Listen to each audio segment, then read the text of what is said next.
اللهم صل علی محمد وعلی آل محمد کما صلیت علی ابراہیم وعلی آل ابراہیم انک حمید مجید۔ اللهم بارک علی محمد وعلی آل محمد کما بارکت علی ابراہیم وعلی آل ابراہیم انک حمید مجید۔ بسم اللہ الرحمن الرحیم۔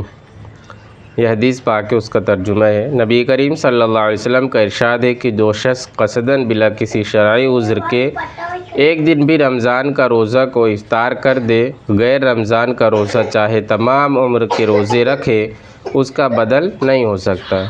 میں پھر سے دہراتا ہوں یہ حدیث پاک۔ نبی کریم صلی اللہ علیہ وسلم کا ارشاد ہے کہ جو شخص قصداً بلا کسی شرعی عذر کے ایک دن بھی روزہ رمضان کا روزہ کو افطار کر دے، غیر رمضان کا روزہ چاہے تمام عمر کا روزے رکھے، اس کا بدل نہیں ہو سکتا۔ فائدہ: بعض علماء کا مذہب ہے، جن میں حضرت علی کرم اللہ وجہہ وغیرہ حضرات بھی ہیں، اس حدیث کی بنا پر یہ ہے کہ جس نے رمضان مبارک کے روزے کو بلا وجہ کھو دیا، اس کی قضا ہو ہی نہیں سکتی، چاہے عمر بھر روزے رکھتا رہے۔ مگر جمہور فقہا کے نزدیک اگر رمضان کا روزہ رکھا ہی نہیں تو ایک روزے کے بدلے ایک روزے سے قضا ہو جائے گی، اور اگر روزہ رکھ کر توڑ دیا تو قضا کے ایک روزے کے علاوہ 2 مہینے کے روزے کفارہ کی ادا کرنے سے فرض ذمے سے ساقط ہو جاتا ہے۔ البتہ وہ برکت اور فضیلت جو رمضان مبارک کی ہے ہاتھ نہیں آ سکتی، اور اس حدیث پاک کا مطلب یہی ہے کہ وہ برکت ہاتھ نہیں آ سکتی کہ جو رمضان شریف میں روزہ رکھنے سے حاصل ہوتی ہے۔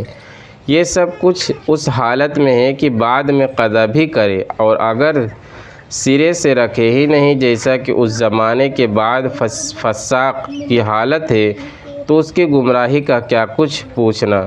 روزہ ارکان اسلام سے ایک رکن ہے۔ نبی کریم صلی اللہ علیہ وسلم نے اسلام کی بنیاد 5 چیزوں پر ارشاد فرمائی ہے۔ سب سے اول توحید و رسالت کا اقرار، اس کے بعد اسلام کے چاروں مشہور رکن نماز، روزہ، زکوٰۃ، حج۔ کتنے مسلمان ہیں جو مردم شماری میں مسلمان شمار ہوتے ہیں لیکن ان 5 میں سے ایک کے بھی کرنے والے نہیں۔ سرکاری کاغذات میں وہ مسلمان لکھے جائیں مگر اللہ کی فہرست میں وہ مسلمان شمار نہیں ہو سکتے۔ حتیٰ کہ حضرت ابن عباس رضی اللہ عنہ کی روایت میں ہے کہ اسلام کی بنیاد 3 چیز پر ہے: کلمہ شہادت، نماز اور روزہ۔ جو شخص ان میں سے ایک بھی چھوڑ دے وہ کافر ہے، اس کا خون کر دینا حلال ہے۔ علماء نے ان جیسی روایات کو انکار کے ساتھ مقید کیا ہو یا کوئی تعویل فرمائی ہو، مگر اس سے انکار نہیں کہ نبی کریم صلی اللہ علیہ وسلم کے ارشادات ایسے لوگوں کے بارے میں سخت سے سخت وارد ہوئے ہیں۔ فرائض کی ادا کرنے میں کوتاہی کرنے والوں کو اللہ کے قہر سے بہت ہی زیادہ ڈرنے کی ضرورت ہے۔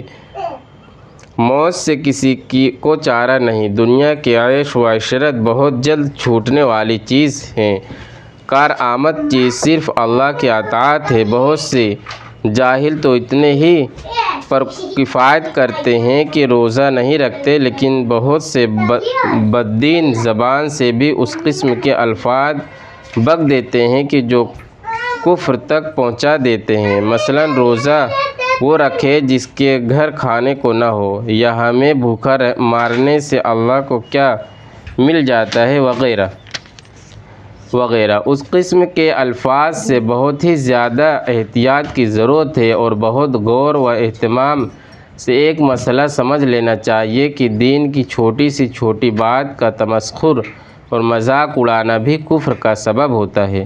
اگر کوئی شخص عمر بھر نماز نہ پڑھے، کبھی بھی روزہ نہ رکھے، اسی طرح اور کوئی فرض ادا نہ کرے بشرطے کہ اس کا منکر نہ ہو، وہ کافر نہیں۔ جس فرض کو ادا نہیں کرتا اس کا گناہ ہوتا ہے، اور جو اعمال ادا کرتا ہے ان کا اجر ملتا ہے، لیکن دین کی کسی ادنیٰ سے ادنیٰ بات کا تمسخر بھی کفر ہے، جس سے اور بھی تمام عمر کے نماز، روزے، نیک اعمال ضائع ہو جاتے ہیں۔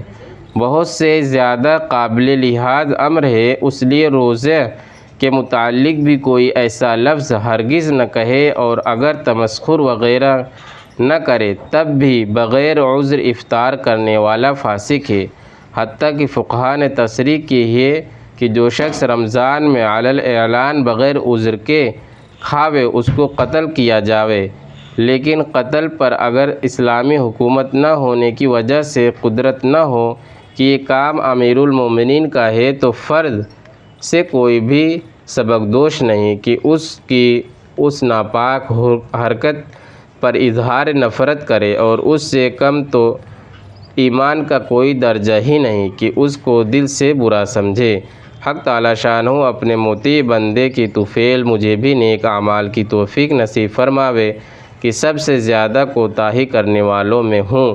فصل اول میں 10 حدیثیں کافی سمجھتا ہوں کہ ماننے والے کے لیے ایک بھی کافی ہے، چاہے تلک عشرۃ الکام ملا، اور نہ ماننے والے کے لیے جتنا بھی لکھا جائے بیکار ہے۔ حق تعالی شانہ سب مسلمانوں کو عمل کی توفیق نصیب فرماوے۔